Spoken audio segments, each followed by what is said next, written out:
Hello everybody, welcome back. My name's Crystal and this is my social thread. So today I have the unboxing of my Little Miss So-and-so All Set to Sew So Luxurious kit, which I'm going to share with you today. I have opened it because they don't now give you the patterns. They give you a QR code to scan the patterns, and I wanted the pattern to be here printed so I could show you the details and go through the measurements, that sort of thing. So I have pre-opened this already, but the box is right here. Unfortunately, a bit of sad news. Little Miss So-and-so are no longer doing these subscription kits because I think with prices that have, prices are escalating everywhere.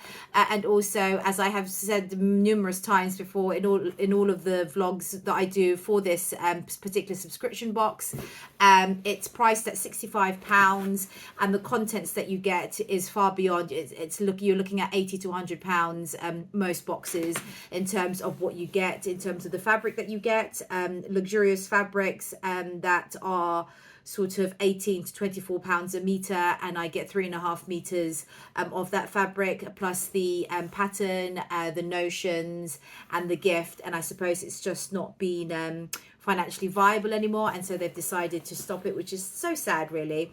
But what they are doing instead is they are going to start doing monthly All Set to Sew kits. So instead of doing a subscription service, it's just every month they have an All Set to Sew kit, which has the same concept, which is a pattern, fabric, notions and a little gift. I'm not sure if you get the option to choose fabrics, because I think that kind of was one of the reasons they were having financial difficulties, because they were offering such a unique type of subscription, in the sense that you could choose your fabric, and so I don't think you can choose your fabric, but that's what they're offering from now on. But on top of that, Little Miss So-and-so still do so many other subscription kits. As you know, we have just finished the quilting and patchworking club. So that's a subscription service. They also have the All Set to Sew Kids Sew Too, which I think actually my daughter Anya, 8-year-old Anya, might want to start doing, which is again a kit every month that you get with various projects to do and tutorials, and that's aimed at children. And they have the new Size Me learn how to sew club or subscription service as well, which is really good. I will send you a link. I'll put all the links at the bottom actually of the description, so you can have a look and see what Little Miss So-and-so have to offer. But if they are watching, then just thank you very much, Nicola and all her team, for entrusting me with your boxes for, I think it's been a year now, for entrusting me with your boxes and allowing me to be a part of your team, and for the wonderful boxes you provided. So this is sadly my last one. The box is here, and I will open it for you. As I said, it has been pre-opened already. And this month, should I go with, let me go with the pattern first. So this month, the pattern is the Friday Pattern Company Bernadette skirt, which is this here. Sorry, it's a dark denim, so you can't really see it. So actually, when I was choosing this last month, I was quite excited to get this, because I had been looking at this pattern, because I do like skirts and I do like Friday Pattern Company, and it was just something slightly different. So it's, let me show you the line drawings. Right, the Bernadette skirt. So you've got two different lengths. I assume that's a midi and a mini. A midi and a mini. Midi and a mini, but of course with skirts you can adjust the length as you please. And it's got four pleats, 2 pleats on one side and 2 pleats on the other side, and the back has just got darts. And I think the other thing as well that's quite unique to this pattern is it comes with a belt bag. So it's a belt, the little bag and the little D-ring as part of the pattern, and it says you can make it from anything from linen to denim to a rayon twill. So denim would be quite a structured version of the skirt, linen would be semi-structured, and then a rayon twill would have some structure, but because of the rayon it would be lovely and floaty. I don't think a bag would work. The belt bag would work very well in the rayon twill, unless you put a lot of interfacing on it, but those are the options for fabrics that they've given you. Size wise, this goes from a size extra small, waist of 27, hip of 49 inches, all the way up to a 7XL, 7X, which is waist of 55 inches, hip of 77.5 inches. So that's that. The fabric I have chosen. So originally I thought I had chosen just a normal blue, like an indigo blue denim. And then once I'd placed the order, I was having second thoughts. I was like, oh no, why did I choose the denim? Especially when I then found out that this was going to be my last box. So I was kind of a bit gutted that I'd chosen sort of a plain indigo denim. And then when I received my box, it turns out I didn't choose an indigo denim. I still chose a denim, but this lovely, oh, I just popped that up. This lovely sort of burgundy denim or wine. And it's a stretch denim, which is really great. And I don't know how much I've got here. I think I've got 3.5 meters. Let me see if there's a stretch to the fabric. No.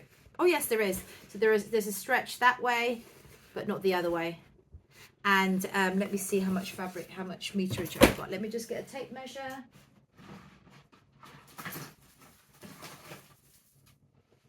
Sorry. Okay, so a lovely stretch denim. I don't know if it's it might be a Lady McElroy. I'm not sure.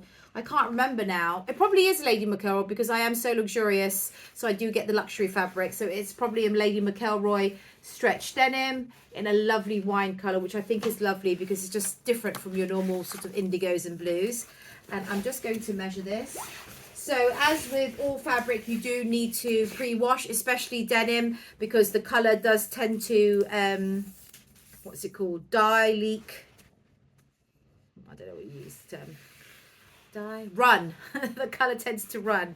Right, I'm measuring this now just to see how much I get. I'm thinking it is going to be 3.5 meters, but it could be less. So that so far is, oh no, it's much less. So what did I get? So that is, oh, this is an extra long. Sorry, no, it's not. It's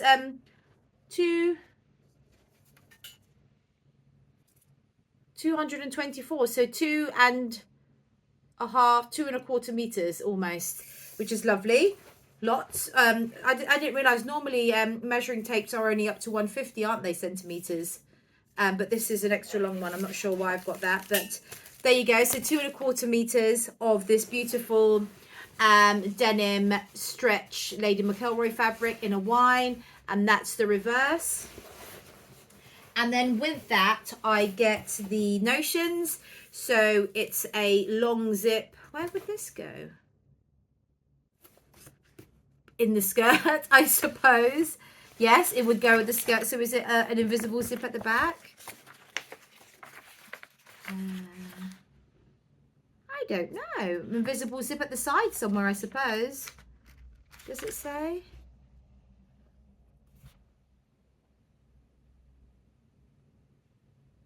Yep, invisible zipper for the skirt. Invisible zipper for the skirt. Does it have pockets? I don't think it has pockets. So invisible zipper for the skirt, sorry. And you have another small zip for the belt bag, if you wanted to make that. And lining for the belt bag. So originally when I opened it, I thought this was lining for the pockets. But it's lining for the belt bag, which is quite a lot actually. Gosh. This is like, I mean, this is loads. I don't know, that would be 1/4 meter by the width of the fabric. That's actually a really lovely color, lovely print, and that goes quite nicely with the denim. So lining for the belt bag, or if you wanted to insert pockets, I guess you could easily insert some inseam pockets with this. Would it be too bulky? It probably wouldn't be too bulky because you're using a quilting cotton as opposed to using the denim for the, if you were to use the denim for the inseam pockets, then that would be too bulky. But if you wanted to, you could put pockets and have pocket lining. Use this as the lining pocket bags. So that's the notions. Oh, and then you also get, sorry, the hardware for the bag, which is D-rings. You get 2 D-rings, and I think that's to this is for the belt closure, so you know, like you put the belt bit through there and that closes that off, and then you get a lovely button for the skirt. Does it say you need it for the skirt, or is this for the belt bag? Let me check.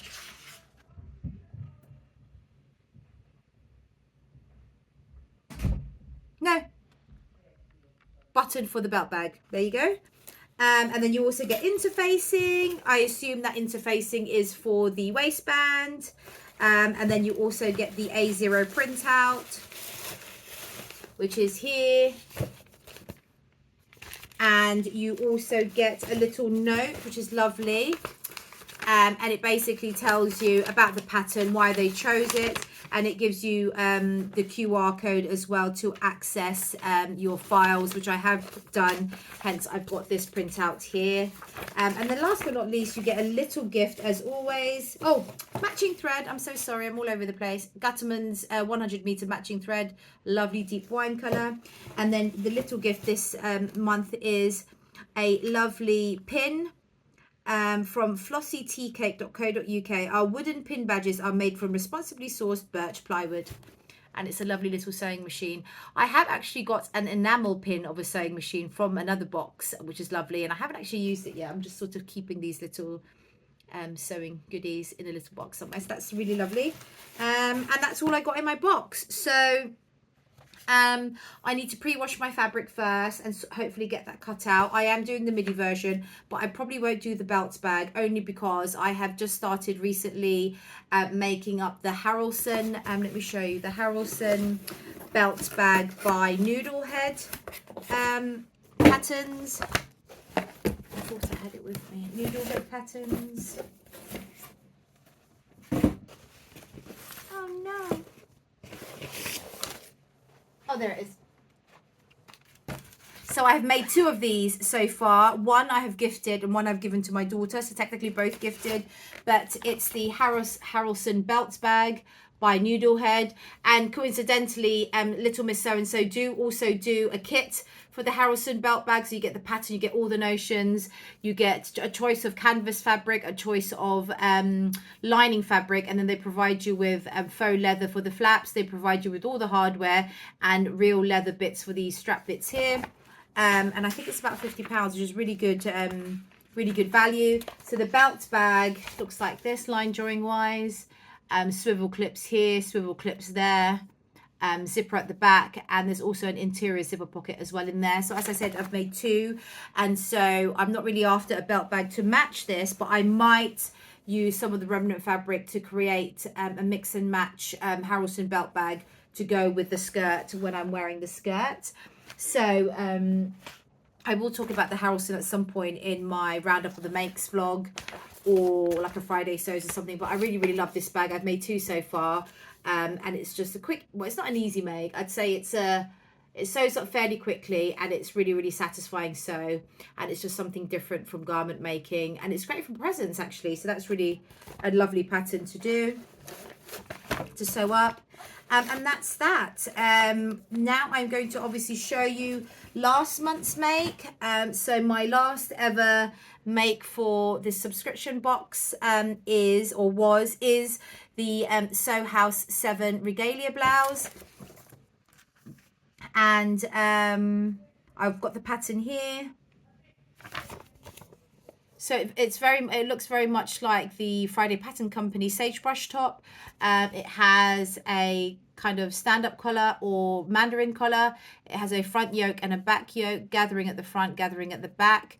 It has a tie at the back, long sleeves. I suppose you could make that. Yep, you've got short sleeves as well with a cuff here. You've got gathering at the sleeve head, so you can have a cropped version here, or you can make it longer so you can tuck it into your jeans or whatnot, and a little tie if you wanted to have that as well. I've just dropped it, of course. Sorry, I've moved that as well.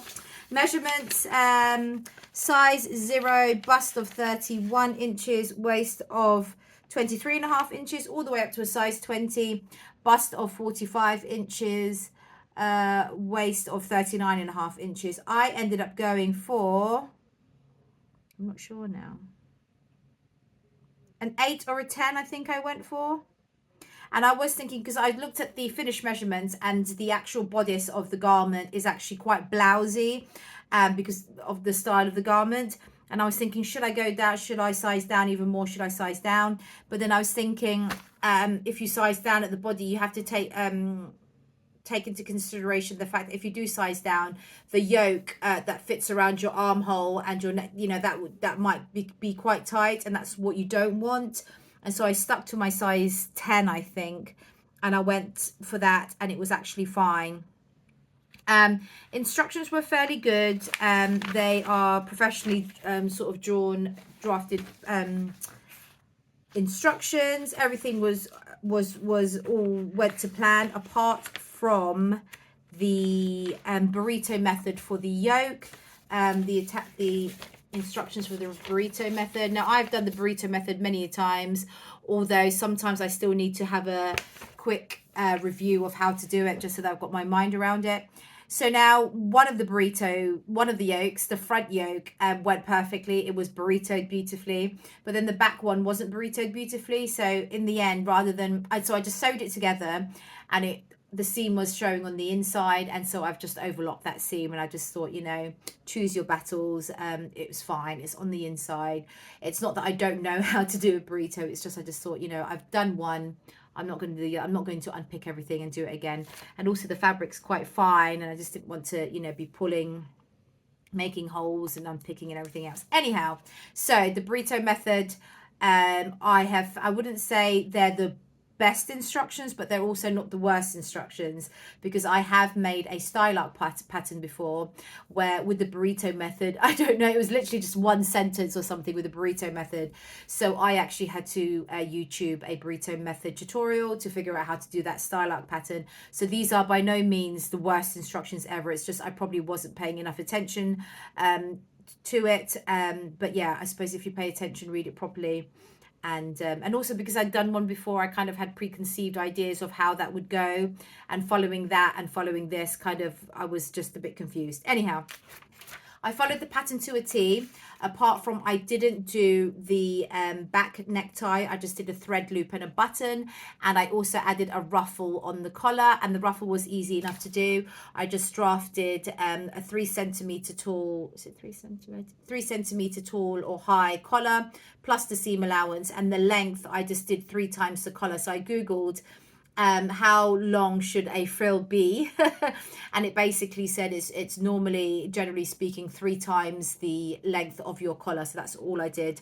I sewed the ends right sides together, turned it the right way round, gathering stitches at the bottom, and pulled the gathering stitches so it fit around the collar, and I just sewed that in place. And the other thing to note is the sleeves for this pattern are not set-in sleeves, so they are sewn on the flat, I think it's called, which is quite nice to do because you don't have to worry about easing stitches in. But I normally only sew sleeves on the flat with knit garments, so that's quite interesting that they did it this particular way, and it all went together perfectly. My only qualm was that I think the sleeves were a bit too short for me. Well, so is this actually, but I think I would have liked to have added maybe 1.5 inches to the sleeve, or even like added a ruffle so that it would kind of complement the ruffle at the neckline. All in all, I'm very happy with it. I'm actually happier with it than when I was sewing it, if that makes sense. So sometimes when you're sewing something up and you're thinking, oh, why am I bothering? Like, it's not going to be nice anyway. And I find those projects are normally the projects that turn out better than you expected. So I was actually pleasantly surprised with this. I'll show you the blouse now. So here is the blouse here. There's the ruffle, as you can see at the top there.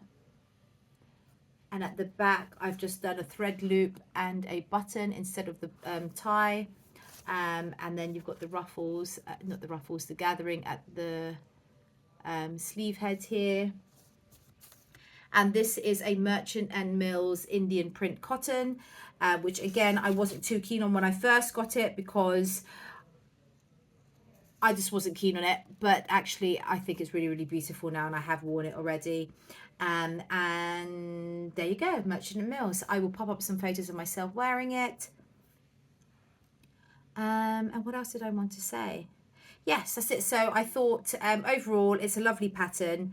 I would love to add a frill to the sleeve, to the cuff, as I say. And I was actually toying with the idea of turning it into a dress, but I just thought at the time I was just so busy. I'd made so much this month, and I just thought I didn't really have the time to be drafting and sort of testing out new dresses, new dress ideas with the blouse pattern. So I just didn't end up doing that. But anyhow, thank you so much for watching. Hopefully Little Miss So and So, they have actually said they will be sending sort of various subscription boxes, sort of on an ad hoc basis for me to review, so I can't wait to receive one of those in the future. But in the meantime, thank you so much everybody for watching. Hopefully you enjoyed that, and I also have my roundup of the month's vlog that has just been released, so if you have got some spare time, please do look on my channel for other vlogs that might interest you. Okay then, thank you so much, take care, bye bye.